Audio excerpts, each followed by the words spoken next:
In the bustling hallways of Lincoln High School, life buzzed with its usual energy. Students moved in all directions, some laughing, others rushing to their next class, and a few loitering near lockers to chat or scroll through their phones. Among them was a girl who navigated the chaos with quiet determination. Her name wasn't important right then, but her presence was. She used a wheelchair because of cerebral palsy, yet she carried herself with a confidence that made people notice her. Teachers admired her resilience, and even some students looked up to her for how she handled herself, despite the challenges she faced. But not everyone at Lincoln High saw her strength. There were those who only noticed what made her different, and, unfortunately, difference often became a target. That day, as she reached her locker to grab a notebook before heading to math class, trouble found her. A group of older boys surrounded her, led by one kid whose reputation preceded him. He was tall, loud, and had an ego that matched his size. Everyone knew him as someone who thrived on making others feel small. His favorite pastime? Picking on anyone he thought wouldn't or couldn't fight back. The girl didn't see it coming until it was too late. One moment she was reaching into her locker. The next she felt a sharp shove from behind. Her wheelchair tipped over, sending her crashing to the cold, hard floor. Books spilled everywhere, and pain shot through her arms as she tried to break her fall. The boys laughed like it was the funniest thing they'd ever seen. They didn't stop to help her up. Instead, they walked away, leaving her lying there, humiliated and shaken. No one stepped forward to intervene. Most students either pretended not to notice or hurried past, avoiding eye contact. It wasn't that they didn't care. It's just that standing up to bullies came with risks, and no one wanted to be the next target. But there was one person who did see everything. Standing quietly in the corner, unnoticed by the crowd, was another student. She was new to the school, having transferred just a few weeks earlier. Her dark skin and sharp eyes gave her a commanding presence, though most people hadn't figured out much about her yet. What they didn't know was that she had grown up in a tough neighborhood where looking out for yourself, and sometimes others, wasn't optional. It was survival. As she watched the scene unfold, something inside her snapped. Watching the girl struggle to sit up, tears welling in her eyes filled her with anger. Not just anger at the boy who had knocked her over, but anger at the entire system that let things like this happen. Anger at the bystanders who chose to do nothing. And most of all, anger at the fact that the girl in the wheelchair probably believed no one would stand up for her. Without thinking twice, the new girl stepped forward. She knelt beside the fallen student, gently helping her back into her wheelchair. "Are you okay?" she asked softly, her voice calm but firm. The girl nodded weakly, brushing dust off her clothes. "I'm fine," she muttered, though her trembling hands betrayed how rattled she really was. "Don't worry about them," the new girl said, glancing toward the retreating backs of the bullies. "They're cowards." She introduced herself, offering a small smile meant to reassure the other girl. "If you need anything, I've got your back." For a brief moment, the two shared a look of understanding. The girl in the wheelchair managed a faint smile, though it didn't quite reach her eyes. "Thanks," she said quietly. "But it doesn't matter. No one ever does anything about it anyway." The new girl frowned. Those words stuck with her, long after they parted ways. As she walked to her own class, replaying the incident in her mind, she realized something. If no one else was going to step up, then maybe it was her responsibility. Maybe it always had been. After all, she hadn't spent years learning how to defend herself and others, just to stand idly by while injustice unfolded right in front of her. By the time the bell rang signaling the end of first period, she'd made up her mind. Whatever happened next, she wasn't going to let the bullies win. Not today, not ever. The rest of the morning passed in a blur for the new girl. She couldn't shake off what had happened in the hallway. The image of the girl lying on the floor, humiliated and alone, kept replaying in her mind like a broken record. It wasn't just anger that burned inside her. It was something deeper, almost primal. A sense of responsibility. She'd grown up hearing her mother's voice echoing in her ears. When you see someone being treated unfairly, don't wait for someone else to step up. Be the one who does something about it. Her mom had drilled those words into her head from a young age. Life hadn't been easy for them when she was growing up. They lived in a neighborhood where trouble lurked around every corner, where fights broke out over nothing and people looked out only for themselves. But her mom always stood firm. Whether it was standing up to a landlord trying to cheat them or helping a neighbor who couldn't afford groceries, she taught her daughter that staying silent in the face of injustice was never an option. Now, sitting in her second period class, those lessons came rushing back. The teacher droned on about some historical event, but the new girl wasn't paying attention.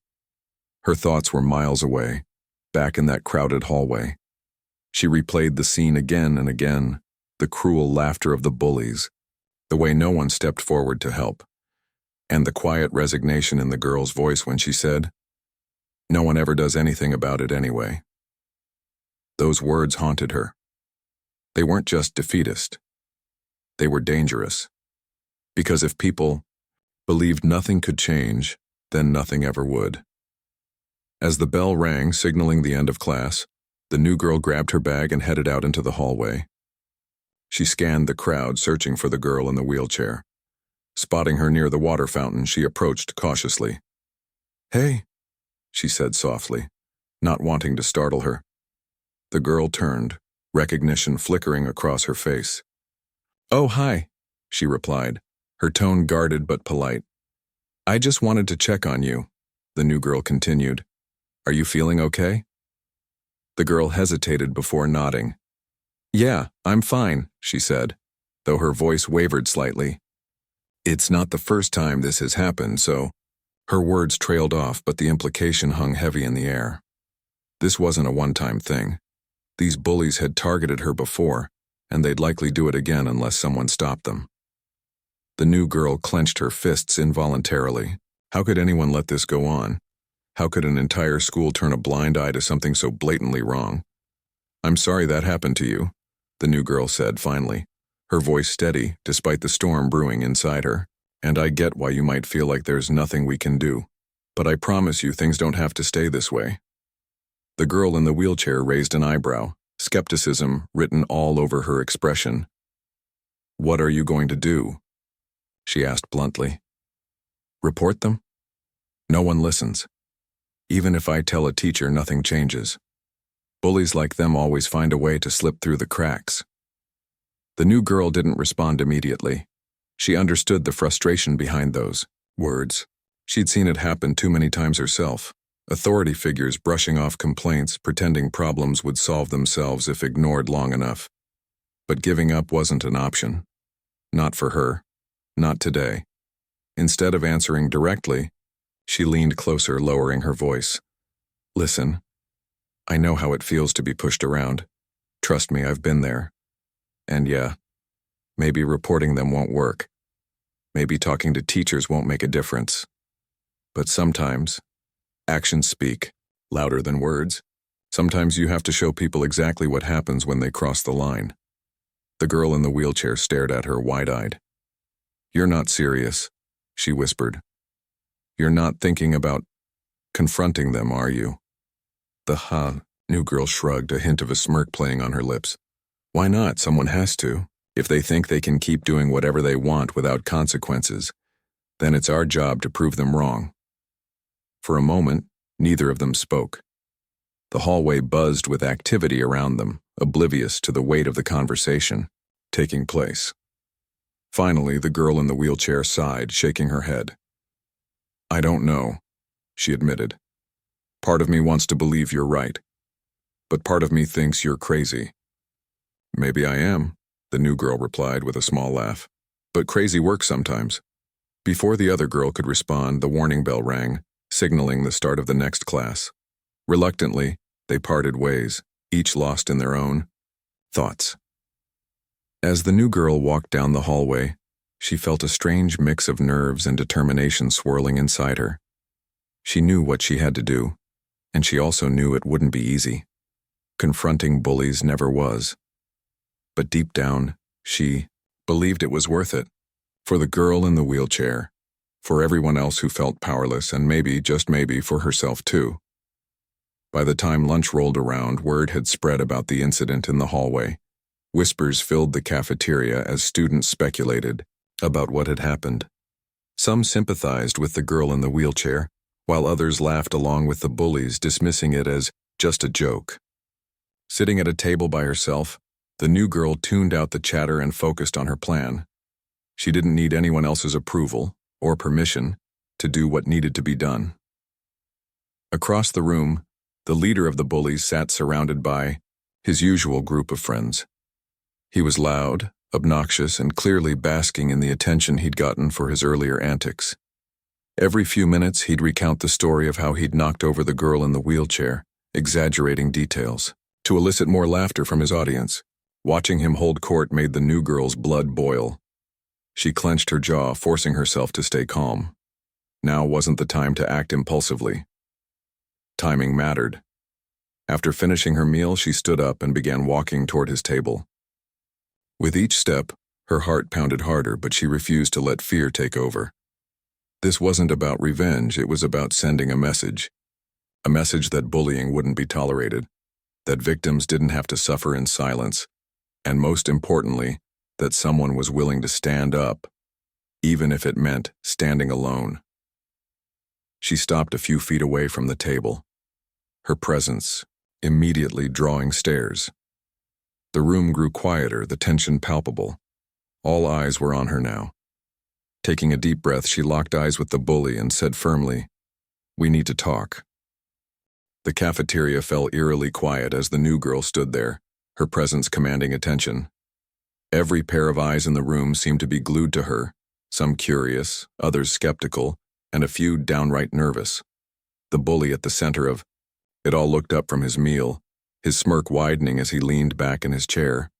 He wasn't used to being challenged, especially not by someone like her. To him, she was just another face in the crowd, someone insignificant who should know better than to step into his territory. "What do you want?" he drawled, his voice dripping with arrogance. His friends snickered, egging him on without saying a word. They were eager for entertainment, always ready to cheer him on no matter how cruel or senseless his actions might be. The new girl didn't flinch. She took a step closer, her posture relaxed but deliberate. "I said we need to talk," she repeated, her tone firm yet calm. There was no trace of fear in her voice, only resolve. It was the kind of confidence that made people sit up and take notice even if they didn't want to admit it. He raised an eyebrow, clearly amused by her audacity. "About what? You got something to say? Spit it out." She crossed her arms over her chest, meeting his gaze head on. "You know exactly what this is about. What you did to that girl earlier, knocking her wheelchair over like it was some kind of joke.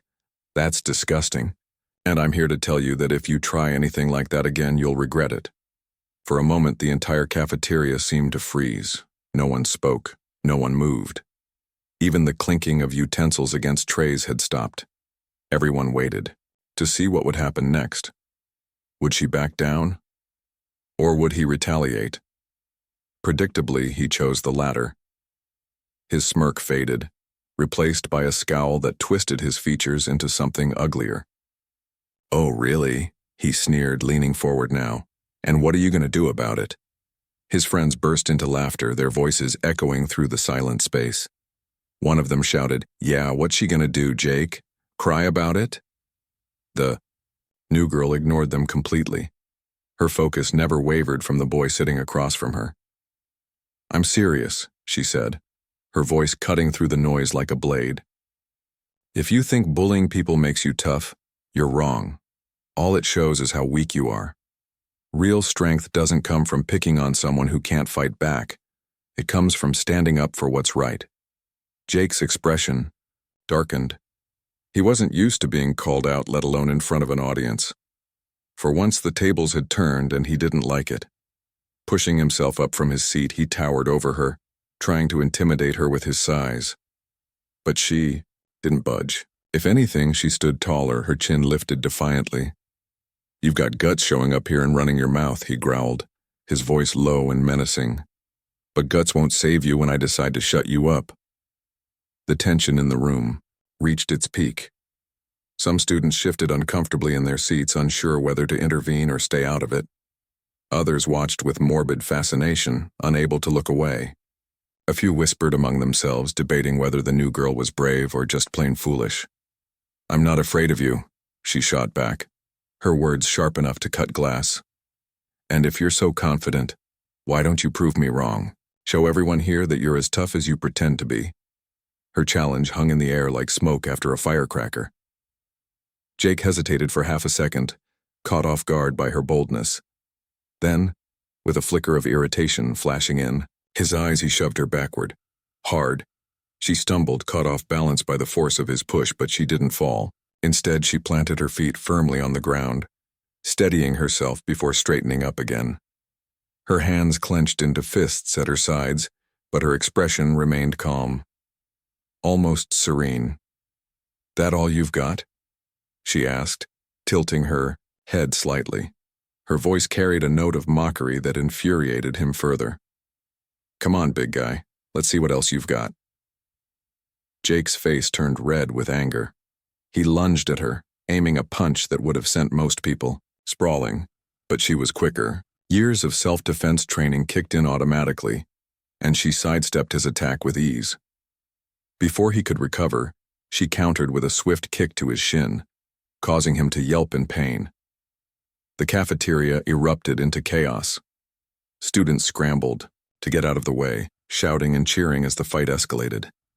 Jake swung wildly, fueled by rage and embarrassment, but his blows landed nowhere near their mark. The new girl moved with precision, dodging each attempt and landing calculated strikes of her own. Each blow was measured, not meant to maim but to make a point. By the time a teacher finally intervened, pulling her away from Jake, the damage was done. He lay sprawled on the floor, clutching his stomach and gasping for breath while she stood tall, barely winded. Her breathing was steady, her expression unreadable. Around them, the room buzzed with excitement and disbelief. No one had expected this outcome, least of all Jake. As the teacher dragged both of them toward the principal's office, the new girl glanced back at the crowd. Her eyes scanned the sea of faces until they landed on the girl in the wheelchair, who sat wide-eyed at a nearby table. Their gazes met briefly, and the new girl gave a small nod, a silent promise that things wouldn't end like this. Not today. The principal's office was a small, stuffy room with pale yellow walls that did little to brighten the mood. The new girl sat in one of the hard plastic chairs across from the desk, her arms crossed and her gaze fixed firmly on the floor. Jake slouched in the chair beside her, nursing a bruised ego along with his sore ribs. His usual arrogance had evaporated, replaced by sullen resentment. He kept shooting glares at her, but she ignored him completely. She wasn't there to engage in a staring contest or trade insults. She was there because she knew what came next. Consequences. When the principal walked in, a tall, stern-looking woman with glasses perched on the edge of her nose, the tension in the room thickened. She took her seat behind the desk, eyeing both students over the rims of her glasses. "All right," she began, her voice clipped and authoritative. "Let's hear it. What happened?" Jake spoke first, launching into a dramatic retelling of events that somehow painted him as the victim. According to him, the new girl had started the whole thing by picking a fight for no reason. He claimed he'd only acted in self-defense, despite the fact that everyone in the cafeteria, including the teacher who broke up the fight, knew otherwise. The principal listened patiently, jotting down notes as he rambled on. When it was the new girl's turn to speak, she didn't hesitate. "That's not what happened," she said evenly, meeting the principal's gaze without flinching. "He bullied someone earlier today, knocked over a girl in a wheelchair just for fun. I confronted him about it, and when I told him he needed to stop, he shoved me. Then he threw the first punch." Her words hung in the air, simple and unflinching. There was no exaggeration, no attempt to make herself look like the hero. Just the truth, plain and straightforward. For a moment, the principal studied her, searching for any sign of dishonesty. But all she found was calm determination. "Is this true?" the principal asked, turning to Jake. Her tone left no room for excuses. Jake shifted uncomfortably in his seat, avoiding eye contact. Yeah, maybe I pushed her, he muttered, his voice barely audible. But she attacked me after that. You saw how she was kicking and punching. She was defending herself. A voice interrupted from the doorway. Everyone turned to see the teacher who had broken up the fight standing there, arms crossed. I saw the whole thing, she continued. You lunged at her first, and she was just trying to protect herself. Don't twist the story to save face, the principal sighed, pinching the bridge of her nose. This wasn't the first time Jake had been brought to her office for bullying, but it was the first time someone had stood up to him so publicly, and so effectively. After a long pause, she looked at both students. Here's what's going to happen. Jake, you're suspended for 3 days, effective immediately, and you... She turned to the new girl, her expression softening slightly. You'll serve detention for fighting. Jake's jaw dropped in disbelief. Wait, what? She's the one who attacked me. How is that fair? It's fair because actions have consequences, the principal replied sharply. Your behavior has been unacceptable for far too long, and it stops now. As for you, she added, addressing the new girl again, while I understand why you did what you did, violence isn't the answer. Detention will give you time to reflect on better ways to handle conflict. With that, the matter was settled, or so they thought. When news of the punishment spread throughout the school, reactions were mixed. Some students sided with Jake, accusing the new girl of overreacting and starting unnecessary drama. Others, however, saw her actions differently. To them, she wasn't just another troublemaker. She was someone who had finally stood up to the bully no one else dared to challenge. Word traveled fast, and soon enough, whispers filled the hallways. People talked about how she hadn't backed down, even when faced with someone twice her size. They admired her courage, even if they weren't ready to admit it out loud. Slowly but surely, attitudes began to shift. Jake's friends started distancing themselves from him, realizing that associating with him might come with unwanted attention. Meanwhile, the new girl became an unlikely symbol of resistance, a reminder that standing up for what's right could inspire change, even in the smallest ways. For the girl in the wheelchair, the aftermath of the fight brought something unexpected: hope. She'd spent so long believing that no one cared about what happened to her, that she was invisible, powerless, and alone. But seeing the new girl step in and fight back gave her a sense of validation she hadn't felt in years. It made her realize that she didn't have to suffer in silence anymore.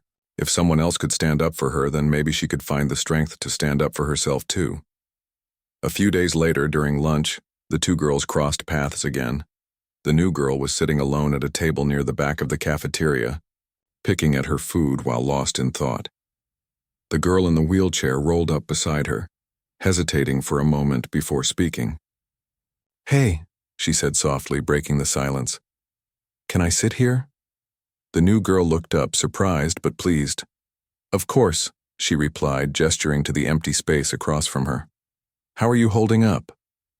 I'm okay, the other girl admitted, though her voice wavered slightly. Better than I expected, actually, thanks to you. The new girl shook her head, brushing off the gratitude. Don't thank me. I just did what anyone should have done. You didn't deserve what happened to you. But you're the only one who actually did something about it, the girl countered, her tone firmer now. And honestly, it made me think, maybe I don't have to let people walk all over me anymore. Maybe I can start speaking up for myself. The new girl smiled, a genuine warmth spreading across her face. That's exactly what I wanted to hear, she said. Because trust me, your voice matters, more than you know. Their conversation continued long after the lunch bell rang, touching on everything from shared frustrations to dreams for the future. By the end of it, they weren't just acquaintances, they were allies. Together, they decided to take things a step further. Why stop at calling out bullies when they could work toward creating a safer, kinder environment for everyone? Over the next few weeks, the two girls teamed up to launch an anti-bullying campaign at Lincoln High. They organized workshops where students could share their experiences and learn strategies for dealing with conflict peacefully. They hosted assemblies featuring guest speakers who talked about the importance of empathy and inclusion. And perhaps most importantly, They encouraged others to speak up, not just for themselves, but for anyone who felt marginalized or mistreated. At first, progress was slow. Convincing people to care about issues they'd spent years ignoring wasn't easy. But gradually, things began to change. Students who had once laughed along with Jake's antics started questioning their own behavior.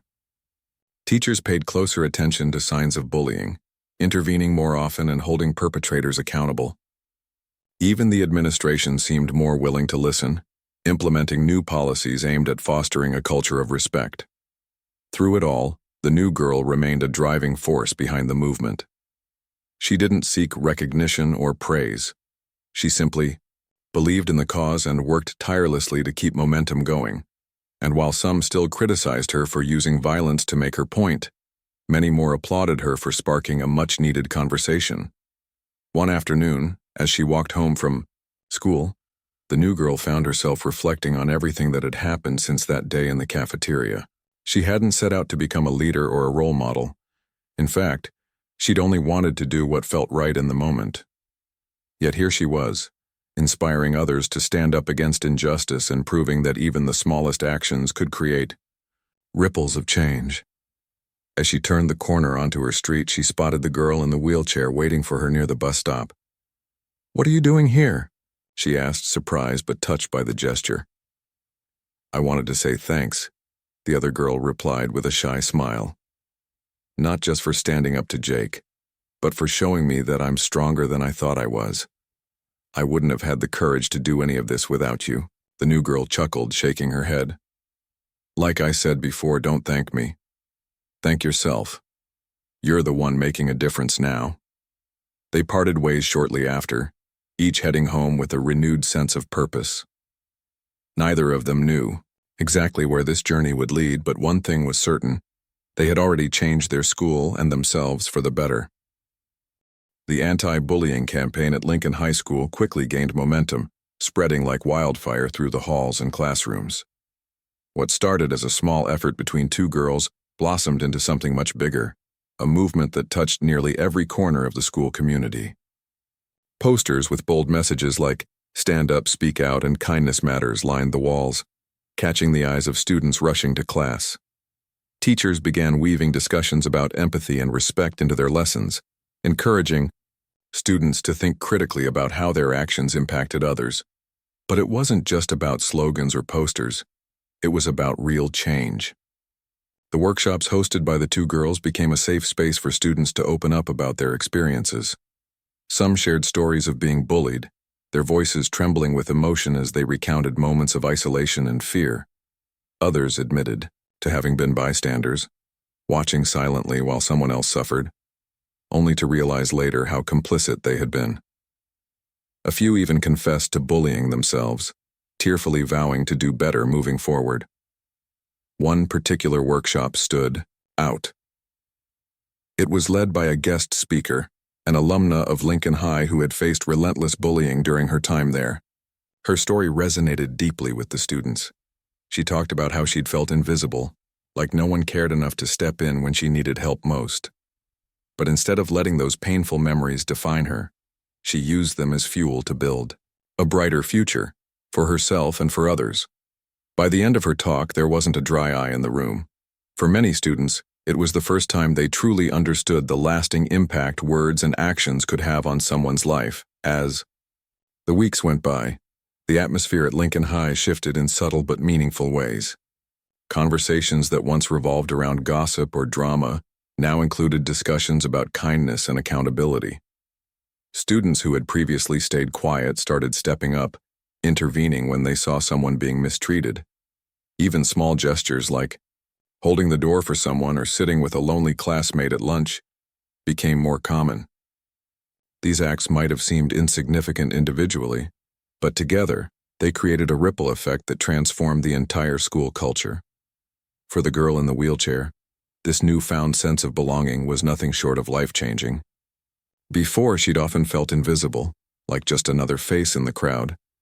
People either pitied her or ignored her entirely, rarely seeing her as someone with thoughts, feelings, and dreams of her own. But now, things were different. She had found her voice and people were listening. Whether it was speaking at assemblies, leading group discussions, or simply offering support to someone going through a tough time, she embraced her role as an advocate with confidence and grace. The new girl watched all of this unfold with a quiet pride. She hadn't expected her decision to confront Jake would lead to such widespread change, but she couldn't deny the impact it had made. Still, she didn't see herself as a hero. To her, she'd simply done what anyone should have done, stand up against injustice. Yet she couldn't ignore the way people looked at her differently now, with admiration, gratitude, and sometimes even awe. Strangers approached her in the hallways to thank her for inspiring them to be braver, kinder, and more compassionate. Teachers praised her for setting an example of leadership and resilience. Despite the praise, she remained grounded. She knew the work wasn't done, not yet. While Jake's suspension had sent a clear message to other bullies, it hadn't magically erased years of toxic behavior overnight. There were still whispers in the shadows, cliques that excluded others, and lingering tensions among certain groups of students. Change took time, patience, and persistence, and she was willing to put in the effort. One day, after a particularly energizing assembly, the two girls sat together under a tree outside the school building. The sun warmed their faces, and the sound of distant laughter filled the air. They had become inseparable over the past few months, bound by their shared mission and mutual respect for each other. As they talked, the girl in the wheelchair turned to the new girl with a thoughtful expression. "Do you ever wonder if we're making a difference?" she asked softly, plucking at a blade of grass. "Like, sure, things feel better now, but will it last? Once we graduate, will everything go back to the way it was?" The new girl paused, considering the question. "Honestly, I don't know," she admitted. "Maybe some people will forget what we've worked so hard to build, but even if they do, that doesn't mean it was pointless. Every person we've reached, even if it's just one, is worth it. And besides, change starts with us. If we can show people that standing up for what's right is possible, then maybe they'll keep doing it long after we're gone." Her words hung in the air, simple yet profound. The girl in the wheelchair nodded slowly, a small smile tugging at her lips. "You always know what to say, don't you?" The new girl laughed, shaking her head. "Not really. I just say what I believe. That's all any of us can do." Their conversation drifted to lighter topics after that: plans for the weekend, rumors about prom, and silly jokes that left them both giggling uncontrollably. For a moment, they weren't activists or advocates. They were just two teenagers, enjoying the fleeting freedom of youth. But beneath the surface, their bond remained unshakable, forged in the fire of adversity and strengthened by their shared determination to make the world a little kinder. By the end of the semester, the transformation at Lincoln High was undeniable. The cafeteria buzzed with laughter and chatter, free from the tension that had once dominated the space. Students mingled more openly, crossing social boundaries that had once seemed insurmountable. Even teachers noticed the shift, commenting on how much more engaged and supportive their classes had become. It wasn't perfect, no school ever was, but it was progress. And progress, no matter how small, was worth celebrating. On the last day before winter break, the two girls stood side by side in front of the entire student body during the morning assembly. They had been invited to speak about their journey, sharing lessons learned and hopes for the future. As they took turns addressing the crowd, their voices carried a mix of vulnerability and strength that resonated deeply with everyone present. "We didn't start this campaign because we wanted recognition or applause," the new girl said, her gaze sweeping across the sea of faces. "We did it because we believed in the power of standing up for what's right, even when it's hard. And guess what? So can you. Each of you has the ability to make a difference, whether it's through big actions or small ones. All it takes is deciding to care." When they finished speaking, the auditorium erupted into applause, the sound echoing off the walls like thunder. It wasn't just clapping, it was a collective acknowledgement of how far they'd come together. For the two girls standing on stage, it was a moment of triumph, not just for themselves, but for everyone who had played a part in creating a better Lincoln High. As they walked off stage, hand in hand, neither of them could predict exactly what lay ahead. Graduation loomed on the horizon, bringing with it the promise of new beginnings and uncertain paths. But one thing was certain. Whatever challenges awaited them, they would face them with the same courage and conviction that had brought them this far. Because in standing up for others, they had discovered something invaluable, the strength to stand up for themselves. By the time spring rolled around, Lincoln High School felt like a different place altogether. The hallways, once filled with tension and whispers, now buzzed with energy. Not the chaotic kind, but the lively chatter of students who genuinely seemed happier. Teachers noticed fewer disciplinary issues, and even the lunchroom had transformed into a space where laughter replaced sneers. It wasn't perfect. There were still moments of conflict, disagreements, and the occasional eye roll. But overall, the school carried an air of hope that hadn't been there before. For the new girl, this change was bittersweet. She knew she wouldn't be at Lincoln High forever. Graduation was just around the corner, and while she felt proud of what they'd accomplished, part of her worried about leaving it all behind. Would the progress continue without her? Or would old habits creep back in as soon as people forgot why things had changed in the first place? She didn't voice these concerns often, but the girl in the wheelchair could sense them. One afternoon, as they sat together on the bleachers after track practice, she turned to the new girl and said, "You've done so much for this school. Don't you think it's okay to let go a little? You don't have to carry everything on your shoulders." The new girl sighed, leaning back against the metal railing. "It's not about carrying it," she replied thoughtfully. "It's about making sure it lasts. What if people forget? What if they stop caring?" "They won't," the other girl said firmly, her voice full of conviction. "Not because of me or you specifically, but because we showed them how good it feels to care. Look at everyone, the teachers, the students, even the janitors. They're all part of this now. Change isn't just one person's job. It's everyone's responsibility." Her words struck a chord. The new girl realized she had spent so much time worrying about holding everything together that she hadn't fully appreciated how many others had stepped up to share the load.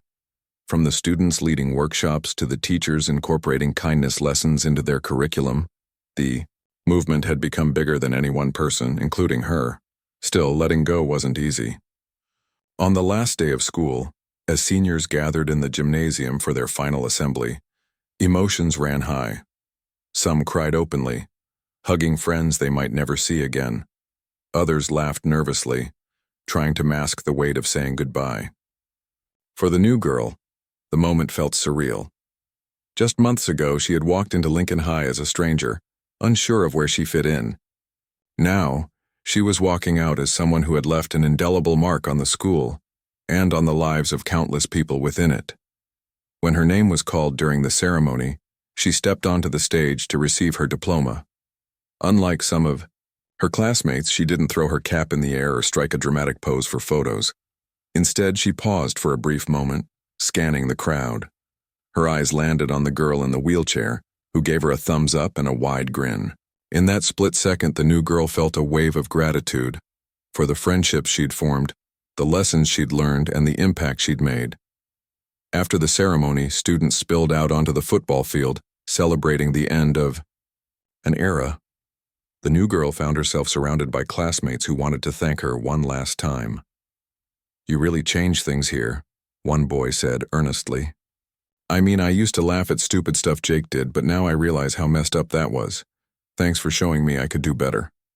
Another student chimed in, "Yeah, seriously, you made us believe we could actually make a difference.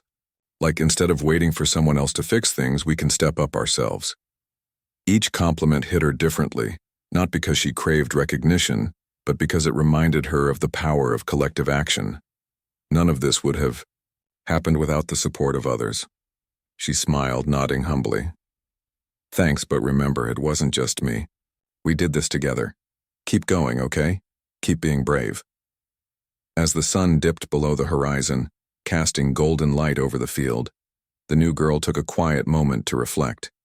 She thought about her mom's words echoing in her mind. Be the person who steps up. She had done exactly that, not because she sought glory, but because she believed it was the right thing to do. And in doing so, she had inspired others to do the same. The next morning, as she packed her belongings into boxes, Preparing to leave Lincoln High behind, she came across a note tucked inside her backpack. She didn't recognize the handwriting at first, but the message was clear. "Thank you for reminding me that I matter. You'll never know how much your courage meant to me." Tears welled up in her eyes as she read it over and over again. This was her legacy, not fame or accolades, but the knowledge that she had helped someone feel seen, heard, and valued. That alone made every challenge worth it. Years later, when she returned to Lincoln High for her 5-year reunion, she barely recognized the place. The posters from the anti-bullying campaign were gone, replaced by newer initiatives focused on mental health awareness and community service. Students greeted her warmly, eager to share stories of how the foundation she'd helped build had grown stronger over time. One former classmate pulled her aside and said, "You know, we still talk about what you did, about how you stood up to Jake and started all this. It's like you gave us permission to be better versions of ourselves." She smiled, shaking her head slightly. "No, I didn't give you permission. You already had it. I just reminded you." As she walked through the familiar halls, memories flooding back, she realized something profound. Change wasn't static. It wasn't something you achieved and then walked away from. It was alive, evolving, and shaped by everyone who chose to keep it going. And while she may have planted the seed, it was the entire Lincoln High community that had nurtured it into something beautiful. On the drive home that night, she thought about the future, not just hers, but the futures of those she had touched. She imagined the girl in the wheelchair continuing to break barriers, inspiring others with her resilience. She pictured the boy who had thanked her years ago standing up for someone else, passing the torch forward. And she saw herself, wherever life took her, always ready to stand up for what was right. Because in the end, courage wasn't about grand gestures or heroic acts. It was about believing in the power of one small action to spark a chain reaction. It was about knowing that even when the odds seemed impossible, standing up mattered. And most importantly, it was about trusting that when you did, others would rise alongside you.